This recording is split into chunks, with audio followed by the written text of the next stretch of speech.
Okay, hauka nyao lita chichich matme kopai matarwa.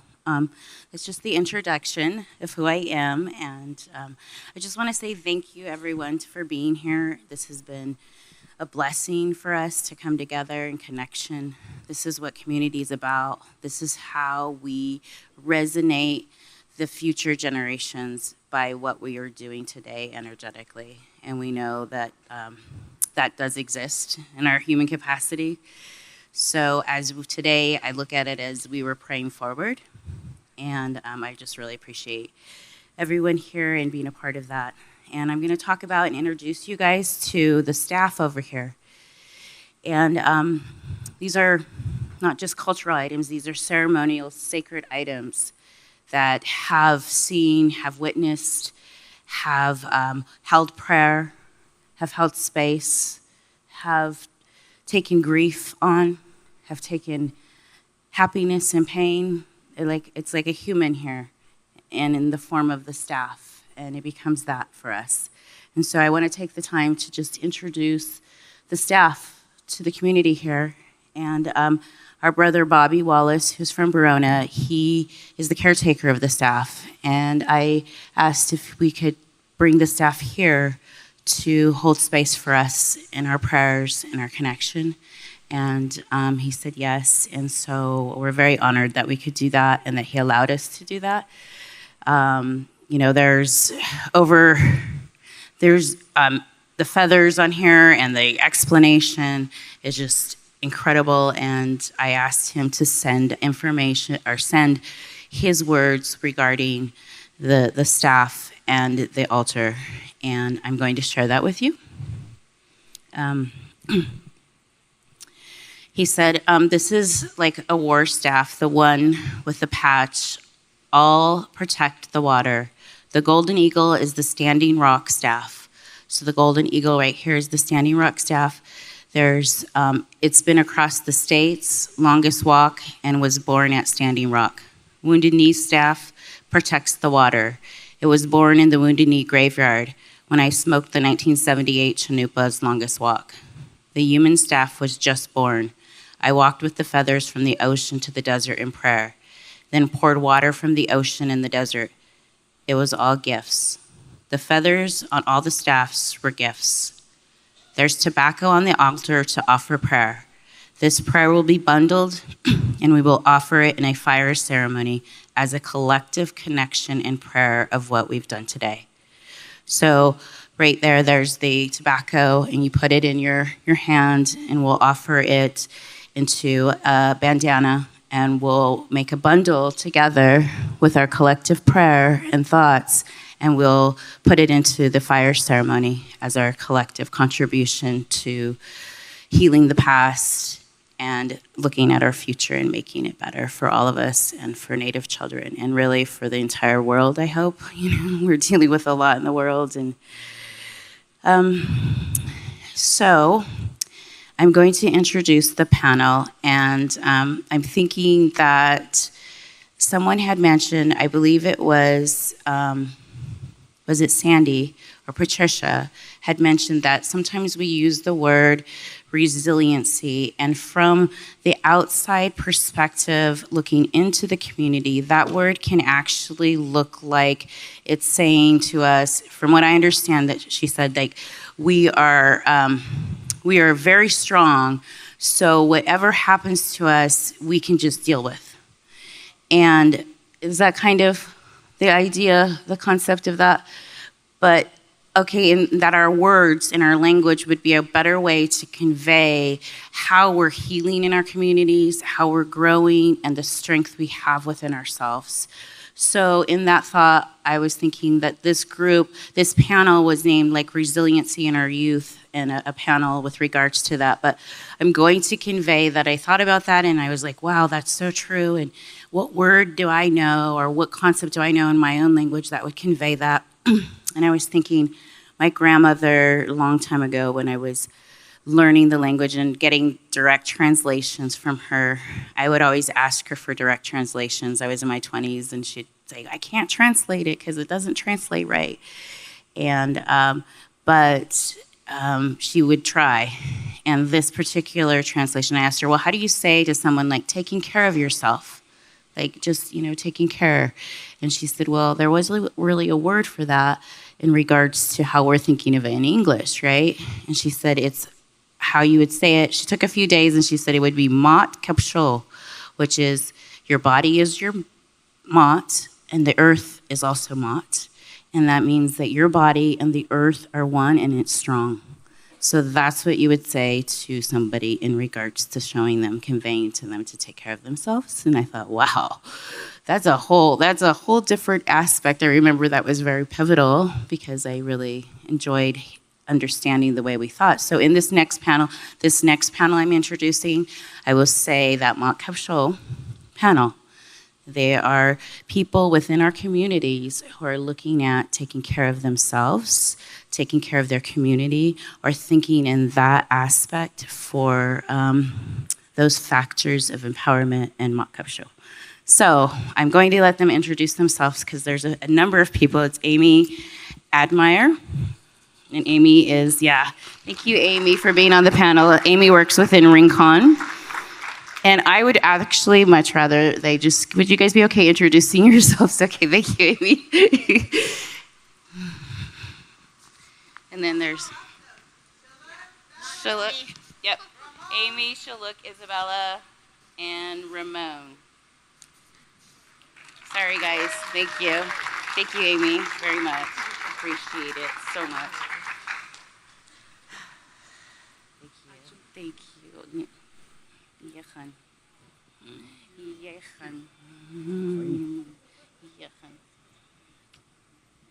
And we have the youth that are the students that are going to be moderating and asking questions.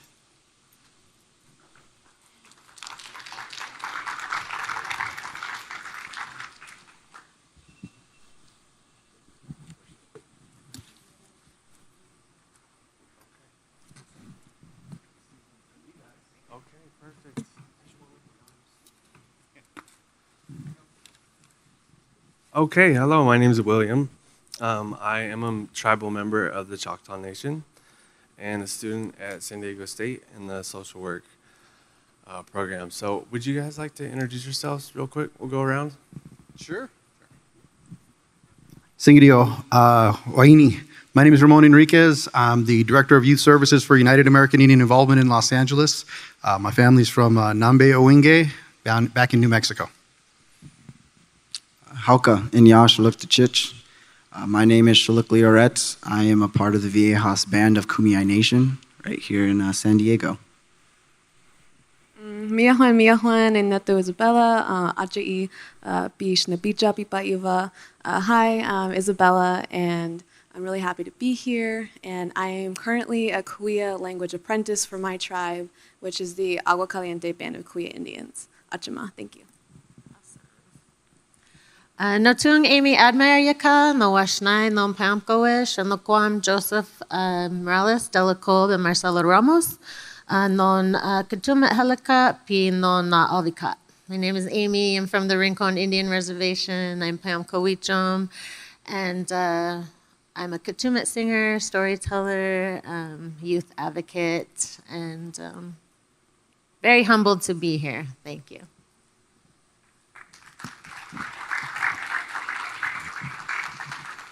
Okay, so I have some questions, and I think one of the first things is kind of like was already mentioned, like, let's go ahead and like define resiliency from like an Indigenous Native perspective. And so like, how does that show up like in our communities? Talking about like storytelling and like symbols, animals, and like, so what is it that we can use to like define resiliency from like a Native perspective in like different communities?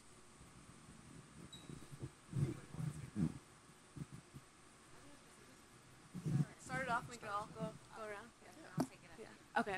I think for me, resiliency, like, I think like Aletha and Sandy, like, we're all tired of that word because it's, oversaid, and it's like, I'm tired of being resilient. I just want to exist, and I think that's what it comes back to, that being resilient isn't just about being strong and, you know, you're successful, you're thriving, but it's actually just existing and being happy and, you know, being able to exist in your community in the way that you choose to. It's your narrative, it's your life, it's your journey.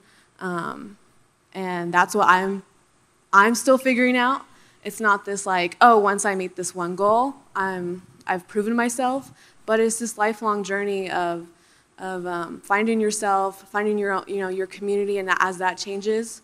But yeah, it's this lifelong journey that we're all going through, and there's going to always be more challenges, more heartbreak, but also a lot of beauty and happiness and joy and success. But yeah, it's just I just think it's about existing and choosing your own path. Yeah, I think what like you're saying and Aletha alluded to is that this word has almost become, for me, an excuse maybe to continue to not support us in the ways we need to be supported, right? Because of the historical trauma and the way that Native and Indigenous folks have been treated historically, I feel like that word is, blanket saying, it's okay, you guys will make it. You know, before that term became really popular in my community, at least in my own family experience, we just called it getting through. Like, we're getting through, right? How our ancestors must have gotten through. There wasn't that term, so how are we getting through?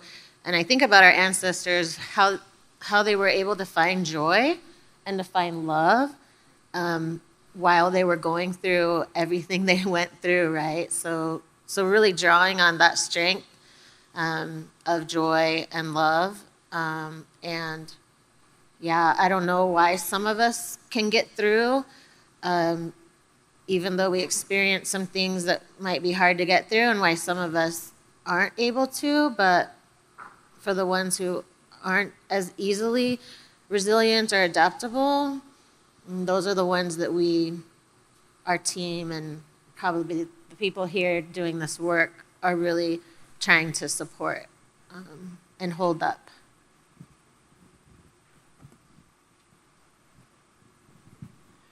I'll piggyback off of both of those answers, as well as reference what my mother Aletha was saying. Mak Kepshu, it's the ground below you is strong, and I believe that is it's a good way to define resiliency, because to put a label on it within the way we look at resiliency today, it wouldn't do it service. Within my own respective upbringing and my experiences that I've had, I found my resiliency from building that ground up where I stand and making sure that I stand on that strong ground, and that ground is an extension of myself. And so what I need to do to put those tools into my arsenal to be able to stand strong is prayer, is community, is ceremony. And it also is my passions for culture, my passion for the ocean, my passion for learning. I think those are good indicators of your resiliency. Thank you. My sisters here had some really great points. Really love hearing that. I think when we talk about resiliency, we have to talk about, how that's framed. You always hear like, we're number one for everything, right? We're like the worst health indicators. We're the drunks.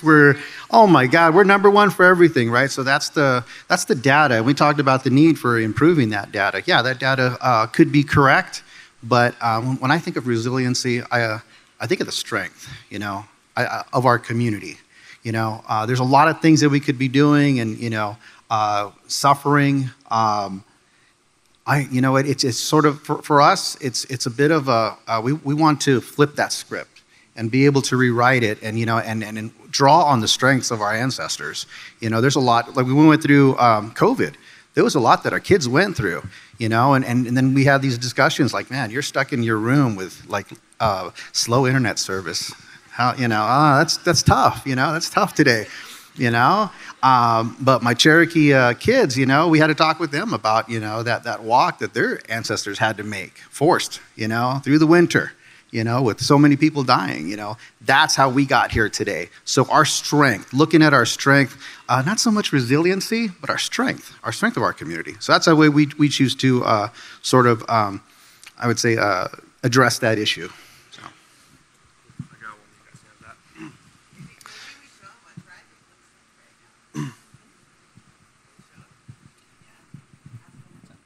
Yeah, Tamara mentioned a good point. I have, for the past 2 years, been working with Native Like Water. It's a nonprofit 501c3 headed by Mark Chavez.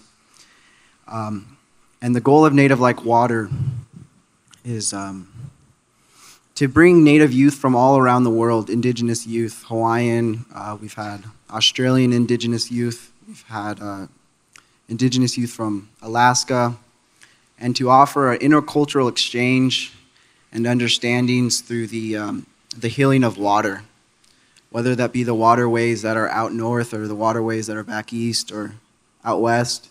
It's that grounding element, that sacred highway, that conduit for us Indigenous people.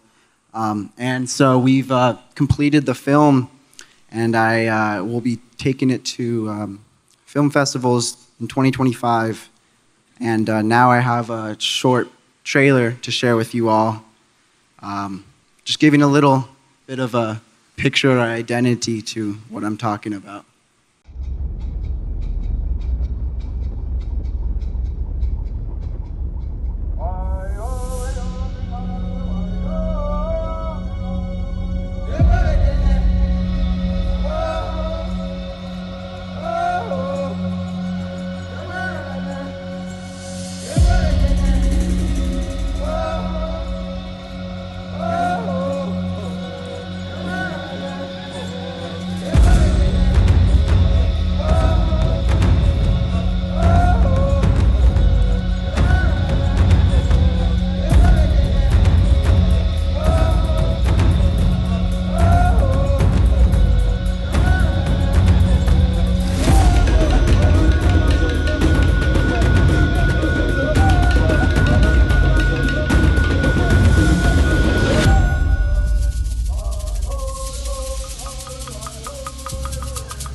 That's pretty cool.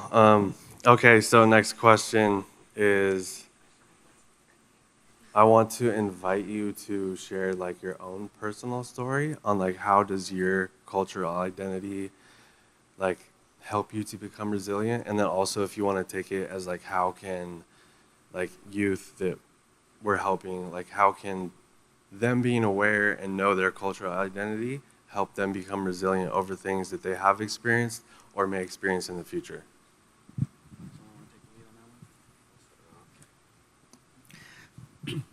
So I work for an urban organization in Los Angeles. Now, in Los Angeles, we have, at UAI, we serve over 300 different members of different tribes, 300 different tribes.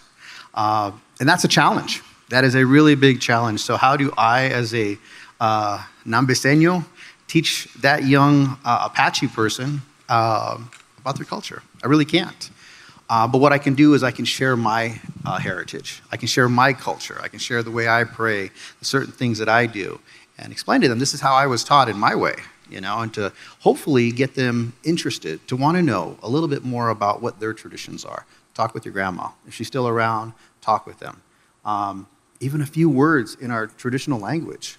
You know, to be able to say some words that I know that my grandparents spoke, that my great-grandparents spoke, even to be able to wake up in the morning and say a morning prayer in that language is really, really a strength. So what we try to do is we try to get them to want to know more about the path that got them here to where they're at today. And if they can learn that, if they can learn a little bit about that, I think that's definitely a strengthening factor for them.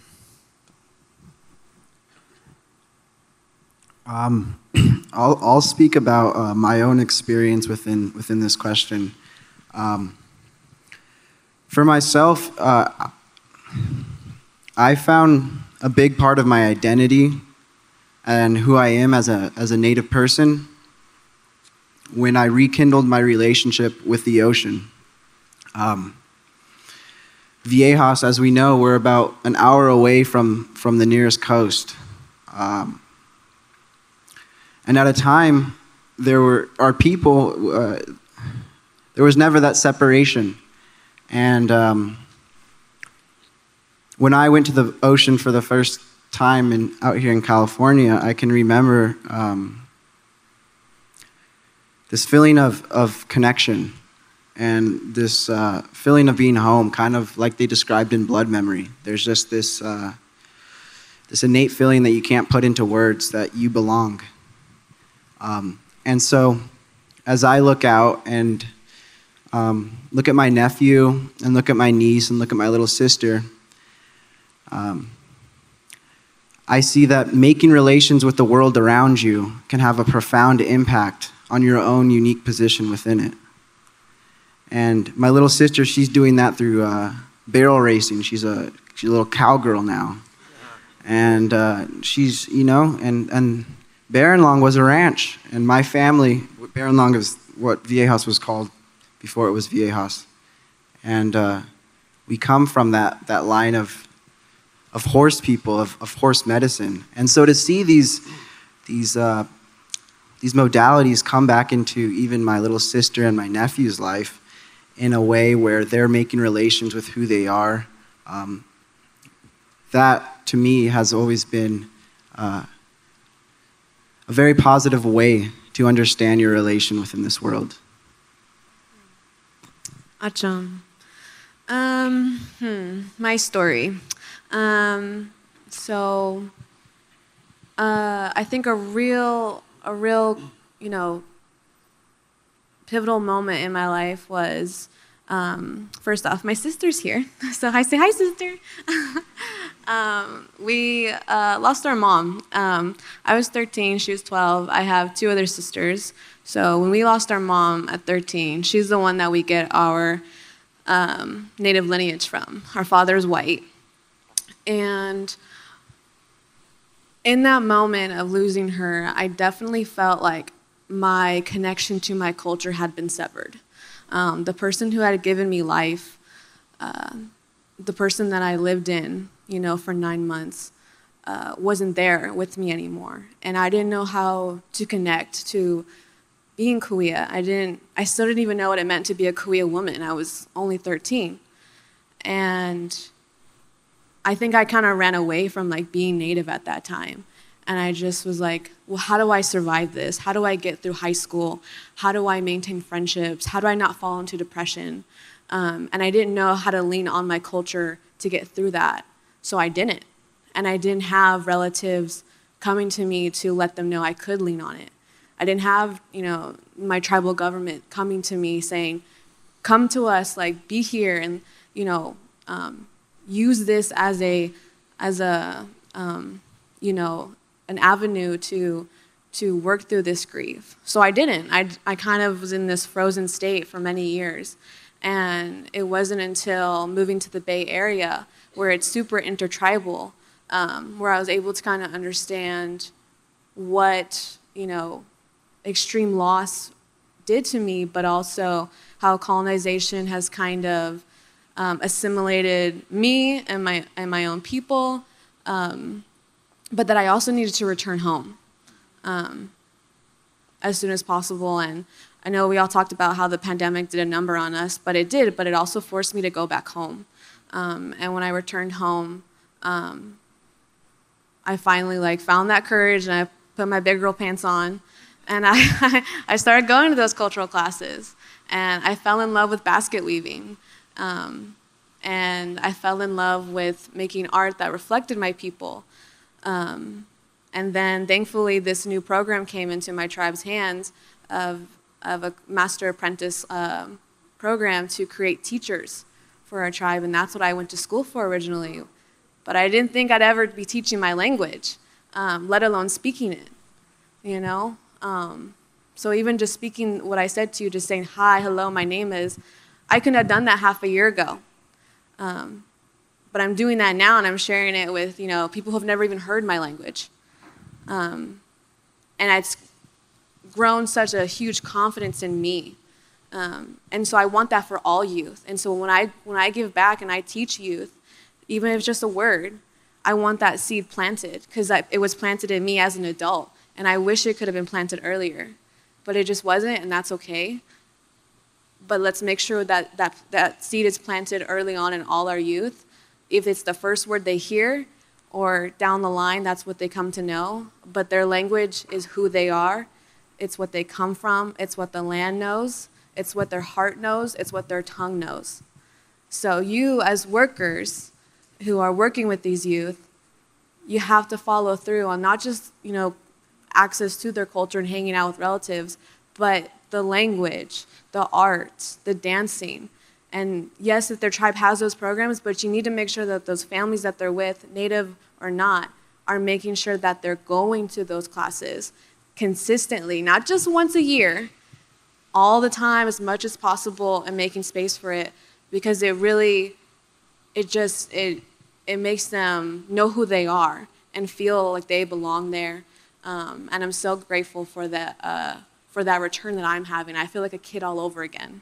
You know, I'm like the size of one, so I always say, oh yeah, I'm a you. I'm real short. So, but yeah, so it's a beautiful process and returning to that. But yeah, that's a little bit of my story, and yeah, the power of language, our native languages.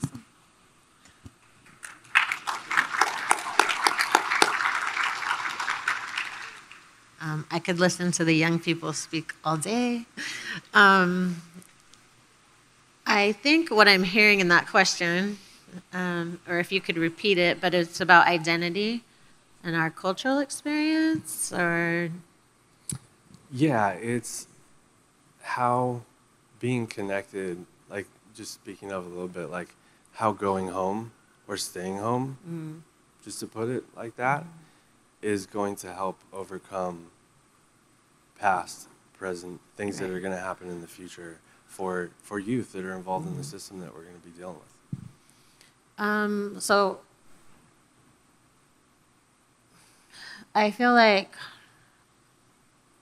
it's hard to explain why. Sometimes I know people have tried to, but why being connected to your culture is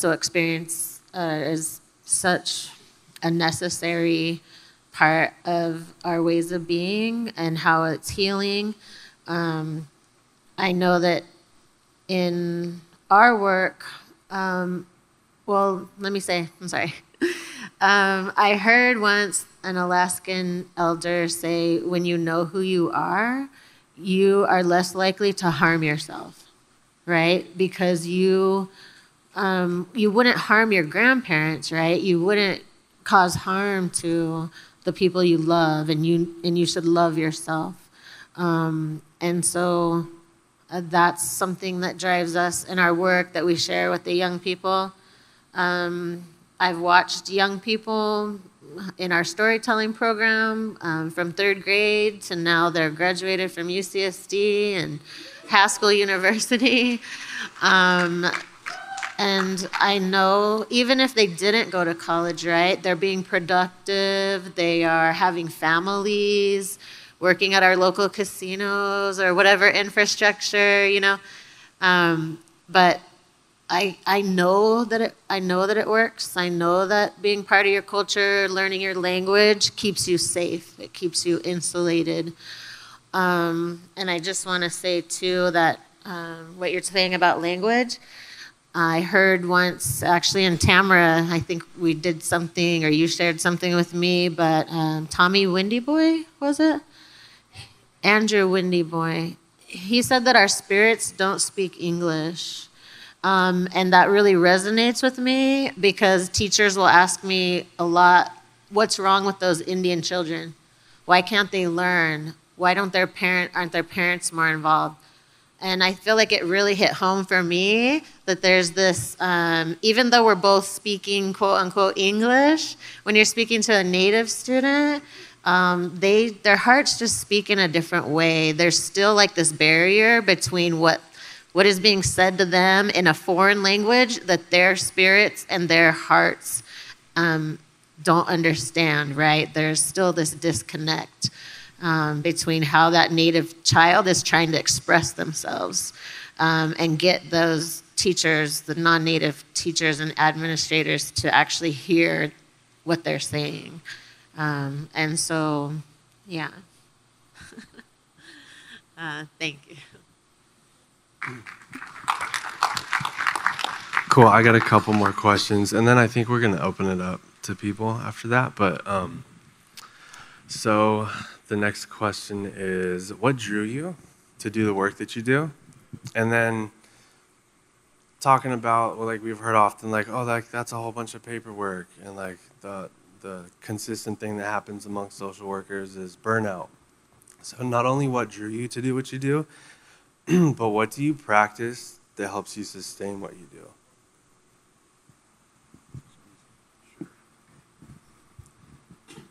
What drew me to this field? I don't know. 8 years in the Marine Corps didn't set me up for this. Graduating from UCLA in political science didn't set me on this. On the road to law school didn't set me up for this. But you know what? It was my desire to want to work with my community in any way that I could. So when a position opened up in the mental health field, had no background, didn't know what mental health was, it was an opportunity for me to learn, to humble myself and to take that in. So I've been really blessed over my career that I've been able to work in different areas, work in areas of substance abuse, health disparities through our health program. So it really kind of prepared me for where I'm at now. But I think for me, I just opened my heart, and I knew Creator had a path for me. And it's just for you to sort of find your path and listen to that, and whatever you do, as long as you do it with that good heart, I think you'll be successful. So I don't know, just Creator had a plan. Yeah, exactly. Creator has a plan. I feel the same exact way. I mean, my professional resume isn't as seasoned as probably all of you guys, but my plan is to go to law school and study federal Indian policy. And I got admitted into ASU's ILP program, their Indian law program. And just gonna repeat exactly what's been said. It's that I want to be there for my community, and it's what I grew up in. It's what I know. It's what feels right, and I know with the work that I go out and seek, I can bring back to at least help myself actualize this dream that I had for a better tomorrow. Acham.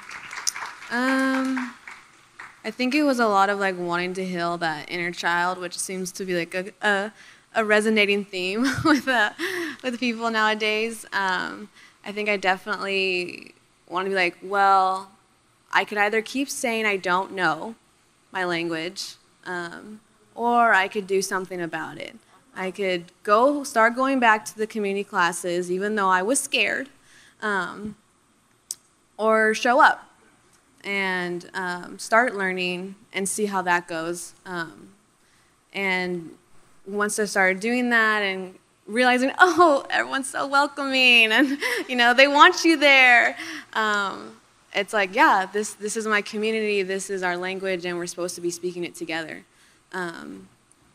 And how cool it is now that we have this apprentice program, that I get to teach it down the line when I'm ready. And not only heal my inner child, but knowing that there are many other Kuya youth who probably felt the same way I did growing up, and feel the same way now. And I don't want that to be a constant feeling of, I don't know my language, I don't know how to introduce myself, and getting that exposure early on.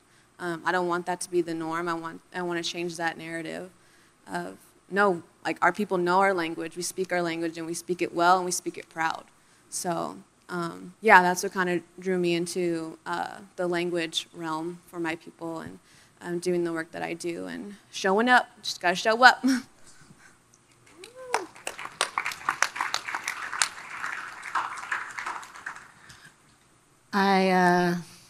Maybe. I was thinking of showing a video, so Mr. Andrews asking me if I still want to, but maybe after. Thank you. I'm really grateful that this generation has access and opportunities. You know, when we were growing up, I feel like why I do what I do was born of necessity, because we didn't have the programs. We were just beginning to form like even intertribal sports, right? And so like just developing programs and programming around the things that weren't in the community. Also, I just always kind of knew. My mom likes to tell the story how I put all my cousins in the carport during summer and made everyone play school. And I'm so grateful to them for letting me do that. But I always knew that I would be teaching in some way. So to be able to teach language and our culture and histories and do what I do in the community, and I'm just very grateful for. My medicine is the young people. Also, I'm a jewelry maker, medicine maker, right? A lot of research. I love researching, so that's kind of my medicine. If I can have the time, a few minutes, we talked about resiliency in young people, and we do a gathering of Native Americans, bringing 18 to 30-year-olds together. And it's a 4-day camp. We hold it at Los Coyotes for their 4th year this year. And when you all were speaking about like identity and why it's important to be connected to culture, it reminded me of this young woman, Jada, who came to our camp and felt disconnected. She didn't live on her reservation, but she kind of explains here about how she found identity in camp. It's kind of a question. It's kind of just like an opportunity. So we have a lot of people out here that are going to be working and are working in the field, social work, dealing with youth. And as like we're seeing through all this stuff that we're doing, there's a lot of barriers and there's some obstacles that come in the way whenever we're using this, when we're using ICWA. And I just kind of want to like invite everybody to open their heart that does that work. And then I want to ask you to open your heart and like share how important it is for you that like we keep our youth and that we are able to like continue our culture and like have it grow and like keep it connected and keep it together.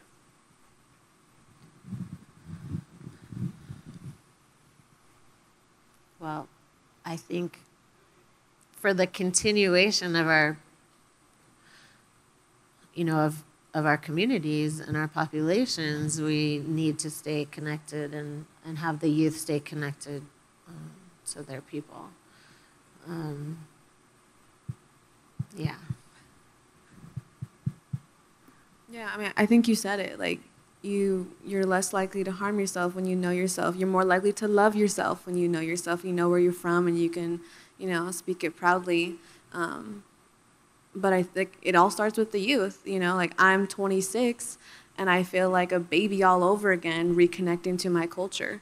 And now, had I grown up with that, maybe I'd be doing something differently, and maybe I'd feel differently about myself. But I'm taking that journey on now. But it's important for the youth that you start to interact with, that you make sure that that's being nurtured early on, or wherever they're at, that it gets started, because they need that.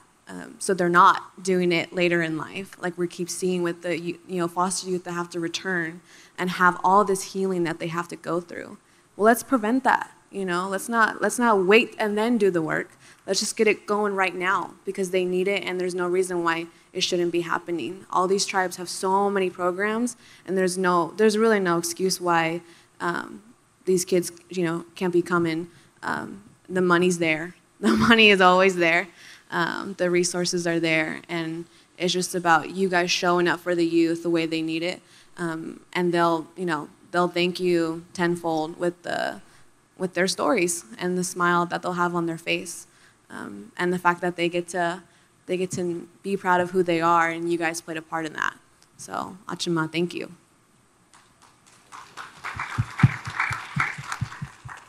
Can you repeat the question one more time? I blanked out.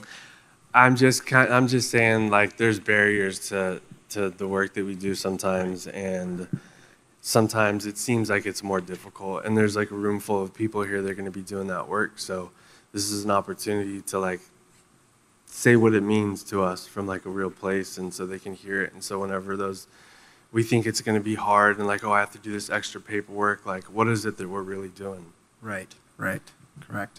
Well, I'm sure everyone in this room is familiar with the idea that trauma is going to be everywhere. No matter what family you come from, you're going to have these points in life, inevitably, when you're faced with resistance, and you're faced with questioning and confusion. And I believe that's what ICWA speaks to. It's that it accepts the fact that no matter where we're going to be, we're going to have trauma. But we might as well be in a place where we have the resources to identify with that trauma. Because without that, then where's the resolve?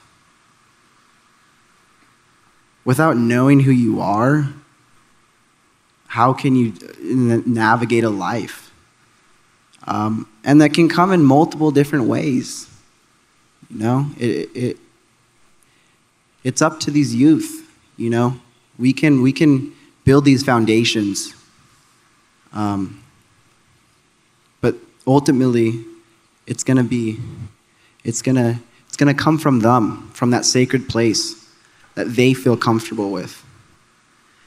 And I've seen with my nephew, who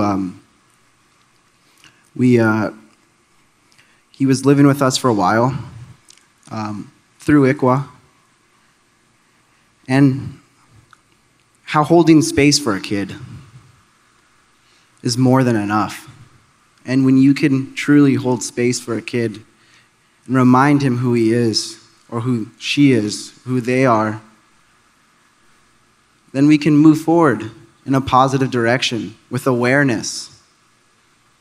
And so I mean, with the social work that's going on, the beautiful things that you guys are doing,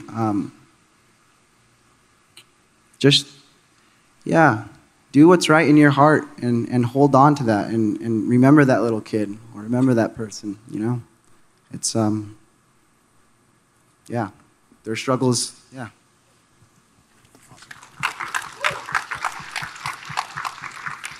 So I've worked with Native youth from various tribes for over 20 years now, direct services.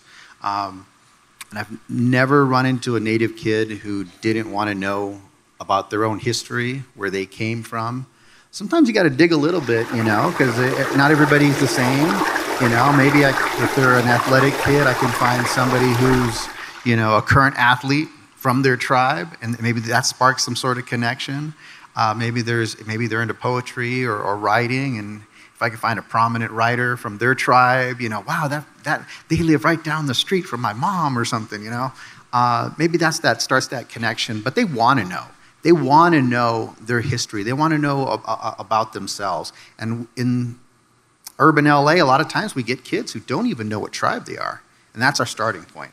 But they want to know. And as they find out what tribe they are, they want to know about their customs. They want to know about little simple things, how to say thank you in their native language is a huge thing.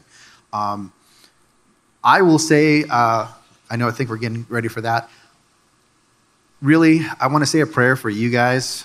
You guys have really taken on a field that's going to be challenging, but you know what? Armor up. Armor up with knowledge, you know. You're hearing from a lot of Native folks here, you know, about our desire to protect our kids, you know, tribal communities that want to protect our kids. So please take that message back and just know that sometimes you might be in for a fight, but it's worth it. Our kids are worth it. Those are our communities. Those are our next generation right there. Without them, we don't have a future. So just want to say that to these social workers. Yeah, thank you. Oh. I just want to say too, if you cannot find or they cannot reconnect, there are other people who are willing to support, like locally. If a young person is removed from where they're at, but there's local reservations around or local ed centers, maybe. I know here in SoCal we have education centers that, you know, depending on the age of the young person, they might be eligible to participate in. Our group is actually doing online classes for a foster agency in Sacramento, so that the youth have some connection to tribal people. So we're like playing games online, they're learning some of our language because they don't have access to theirs. So programs like that they may not be available, but maybe they can be created in your area or in that young child's area. Yeah, I just want to throw out, just if you guys want to write down a resource for Southern California American Indian Resource Center, SCARE. That's here for San Diego County. So anytime you have a Native client that's in San Diego County, that's a resource like that. So. I just want to mention one more resource here. We're kind of talking about the trifecta here. We're talking about you as social workers, the youth. I think we're leaving out maybe the foster parents, the guardians, you know. So important. A lot of times they get put into that position because it's family. They want to take that family in, or, you know, but they're not ready for this, you know. So definitely, I know in Los Angeles we work with Cerritos College. They have a foster kinship program that really works to praise the work that they do. They get, you know, once a year they get that. Thank you for the work that you do. You're putting up with this, you know, you weren't expecting this in your life, and all of a sudden, you know, something's been thrown in your lap and you're willing to take that on. So definitely I want to say something out there. Support those foster parents and those guardians. They're doing it out of love, but a lot of times they don't have they don't know what to expect, you know. So just wanted to say that. Thank you.